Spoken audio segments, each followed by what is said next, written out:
Some of you have asked, is there any negative side effects of oil pulling? As far as I am concerned, I've been doing oil pulling for 8 years. I have not seen any negative side effects except that you actually are less anxious. You have better teeth and gums.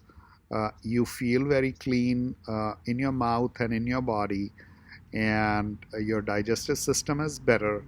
You taste better, you smell better, and all your senses are in full form.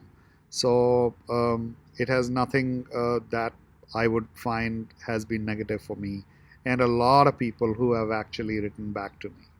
I've never heard of anything negative. There's a few people who have had gag effects early on, but probably they were putting too much oil in their mouth, or they were trying to do 10 minutes altogether straight, which I would suggest to go slow, so that you can build it up from 1 minute to 2 to 3 to 4 and so on.